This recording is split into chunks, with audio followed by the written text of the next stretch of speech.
and the freshwater generator. We have encountered a fluctuation in the temperature. We need to stabilize it before we continue. And third engineer, the UCAPI, I will advise you to focus on the cooling system. Keep an eye on the temperature and the pressure readings, the UCAPI. Understood, Chief.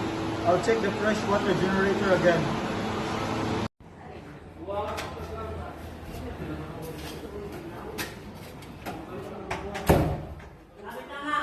Got it, Chief. The cooling system looks good. Got an air tap and...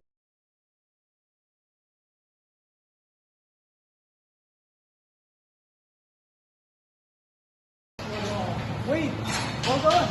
I thought I was handling freshwater generator today. Why is it being handled by the second engineer?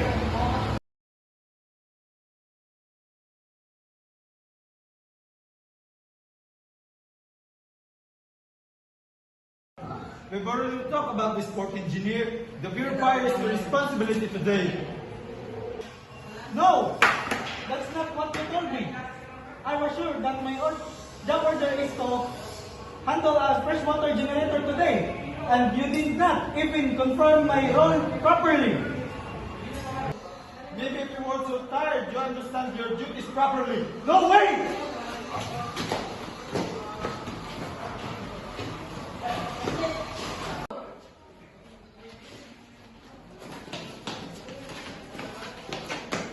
Enough, both of you! This is the time for arguing. We are here to do our jobs. Fighting won't lead us anywhere. Please, from now on, clear communication is our key. We are here to do our part.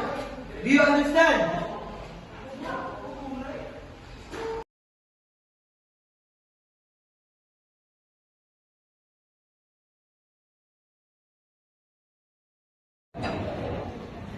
Cadet!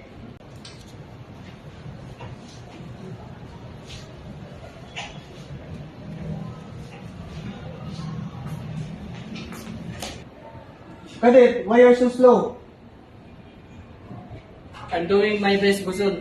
I'll be taking faster. Hey, Boson, that's enough. Our cadet is still learning. No need to talk to him like that. Mind your own business, AB. I'm in charge here. Just because you're the one in charge doesn't mean you can treat him like that. We will have to respect each other. I didn't mean to cause any trouble, sir. I'm still trying to learn. I'm sorry, Cadet, for treating you like that. Second officer, double check the route on the radar. We need to avoid the storm ahead. Third officer, prepare all the crew for the maneuver. I'll confirm the route right away, Chief.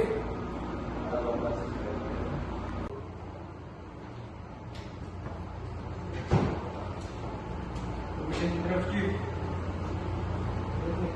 Should we prepare another route in this trip? No need for that. Let's focus on first things right now.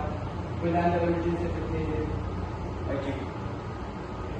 Why am I always split up with this decision? I am the one steering the ship. No one includes me. Westman, you just need to follow orders. You don't need to worry about the big decisions. That's exactly what I am talking about. No one values my input. I have been steering the ship for years. Chief, maybe we should include Darasman in this discussion. He is an important part of the crew. From now on, I should involve you in the decision-making process. Thanks, Chief. I appreciate it.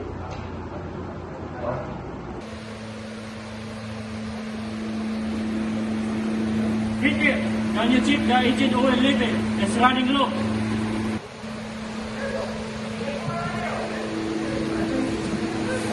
Did you not see that I'm busy with those repairs?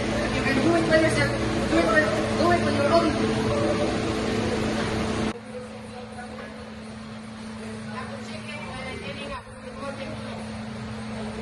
No! You just clean. I don't need your help with this. I just want to help, but it feels no one use. Enough for the three of you. What's going on here? Motorman, Peter, Viper. Why are you all acting like this? We're supposed to be team here. Why is your little ego and miscommunication getting in the way of our work?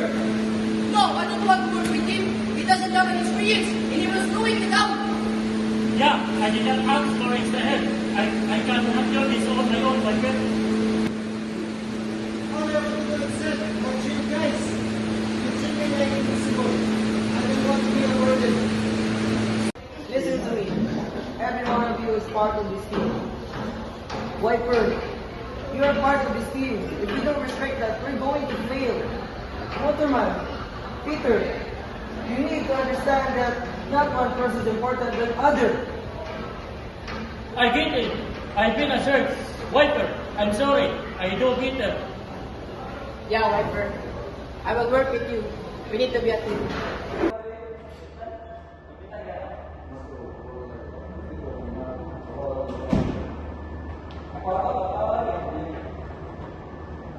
Today has been learning experience for all of us.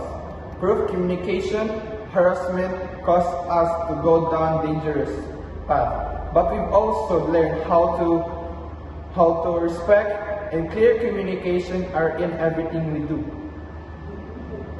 Today's event have shown us that ship is more than its engines and its radar or its deck. It is the people who operate it. Miscommunication, execution, and disrespect can create tension, mistakes, and even danger. But when listen, clarify, include, and support one another, we turn those challenges into strength. Every crew member, no matter their role, and contributes to the safety and success of the ship. The true human elements of the teamwork, respect, communication, and collaboration are what keeps us sailing safely. Remember, a ship is succeed not just because of one person, but because of a crew. Of each of another learns from every mistake. Let's carry this lesson forward, not just on this ship, but in every team we are a part of. Communication, respect, teamwork, and inclusion are the heart of a strong crew. By reflecting on our mistakes and learning from them, we grow not just individuals, but as a team. Every voice matters, every rule counts, and together we will safely end success. Big Junkie.